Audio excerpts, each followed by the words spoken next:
Well, my husband worked with Pablo Escobar. And my husband worked with two of the biggest dealers, I guess, at the time, Norring Meneses and Danilo Blandon. Their characters were in Kill the Messenger. Do you remember that movie? Mm-hmm. So they were the two guys in that movie.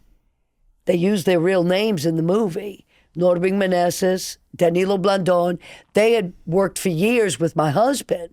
These were my friends. These were guys I grew up with. Danilo was my son's uncle. Norring was the best man at my wedding, and so I knew my husband and all of them from childhood, but we reconnected when I left New York City after I was modeling for a few years. We left that part out. So I was a model in New York City. When I got tired of it, I went to Miami, and that's where I re-met my old friend who later became my husband. And so I got caught up in that world. How did your husband get involved in the Medellín cartel? He started, they were all big guys in Nicaragua. Uh-huh. And Nicaragua was a stopping point. Right. So while I was out modeling, they were moving up in the ranks. And so by the time I left New York City and went down to Miami, there was full-blown operation. So, wow. Yeah. So I had a lot of great, interesting, dangerous, scary to other people, not scary to me, friends. And so that's how I got involved in that life. So were you guys still married when you were doing all this reporting in Nicaragua? No. No. Remember, I left him when my mother got sick in New Orleans. Oh, okay. I left him out. That's when you went down. Went down and never went back. But when I left him, I left with a shitload of blow, a suitcase filled with money, about $1 million cash. Kept it under my childhood room, under my mattress. Because remember, I'm taking care of my mom. They have no idea what's going on or what I've been involved in. And I went back to Loyola. I got a 1-year-old kid. So you brought your kid a suitcase full of cash and duffel bags full of blow. Yeah. And so went back to Loyola, finished getting my second degree. What were you going to do with all the coke? Were you going to sell it? No. You were going to do it? Yeah, well, I had friends. Remember, I grew up in New Orleans. We went out every night. Oh, okay. Oh, yeah. This was just personal use. We went out every single night. And remember, I'm taking care of my dying mother. I got a 1-year-old kid. I'm still partying. It was... How old were you? By then, 19, 26, 27, 20, oh, wow. 20, 25 maybe, something like that. Good 24, Lord. 25. Then my mother dies, and that's when I went to Nicaragua. And that's how I fell into the CBS thing. There's a lot of crazy shit going down in Latin America right now, though, with the cartel wars. A lot of crazy shit. Yeah, that's been consistent for decades. Those guys got all kinds of crazy weapons now. But it went, again, we tried to fix a problem and we created a worse problem. It started with the Colombians. The Colombians, they at least had ethics. Okay, the Colombians were like this. You owe them $100,000, your buddy owes them $1,000. Who are they going to kill? Who? I'm asking you. They're going to kill the guy who owes less money. Correct. Right. So that the one that owes the $100,000, they had a form of ethics. Okay. Well, so, yeah. A form of ethics. Well, it's more just rationality. Correct. But it wasn't just, that's not the only example. They went about their business in a more business-like manner. Exactly. Right. Okay. Get the fucking money. And so what happened was we decide we're going to stop that. Okay.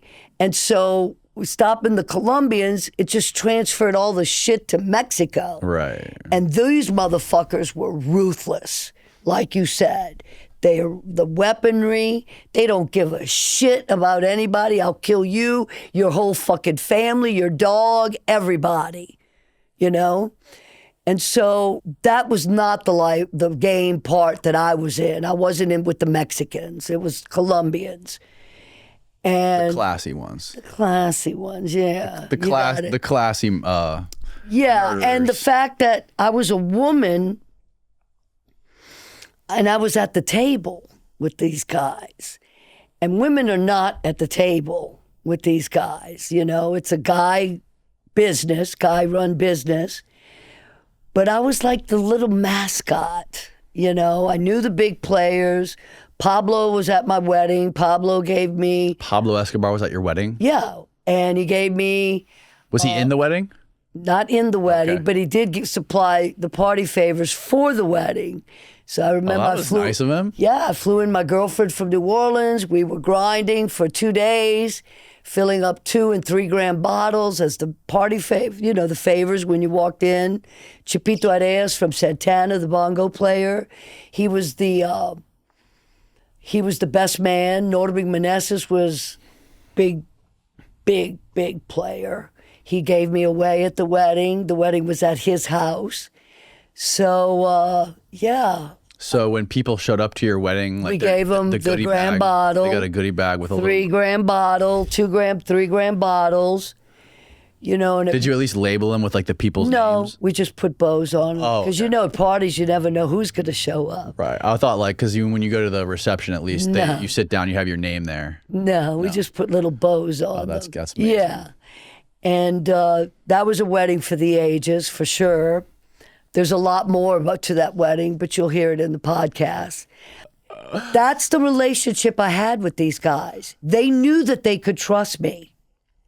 They knew I wasn't like that chick that, oh, my boyfriend, he gets all kinds of blow and I get all kinds of money.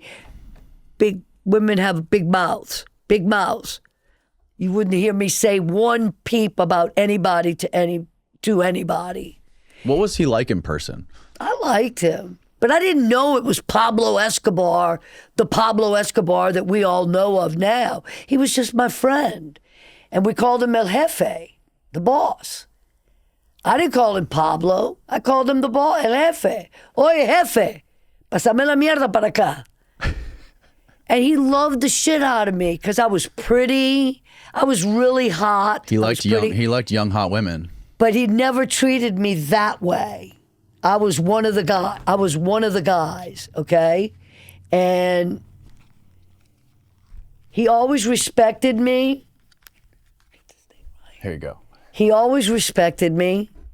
There you go. Never was inappropriate with me. I mean, they were, you know, bad boy jokes and shit like that. But they always believed in me and trusted me. And there was no way I would ever say anything to anybody about any of them. Pablo was not, I liked him. He was quiet. He didn't party that much. He liked to drink more than anything else. But he was just my friend. Like Ricky, he was just my friend. I didn't know it was Rick Ross, you know, Freeway Rick Ross. He was just my friend. And I met Rick while I was working with CBS because when I'd go to the U.S. for vacation, I'd always meet up with my ex-husband so he could give me some blow. And one of the times I was in Miami, he said, oh, Chino, he's in L.A. You got to go to L.A. if you want to see him. So I flew out to L.A., and that's how I met Ricky. Just partying, and I just always loved hanging out with the bad boys, you know? The seedier, the shadier the situation, the more comfortable I was. And nobody would suspect it because I looked so normal, I guess, you know, and I could say the right things. That's where the education privilege and that kind of thing helped. I could talk myself in and out of anything. Remember how I got the job?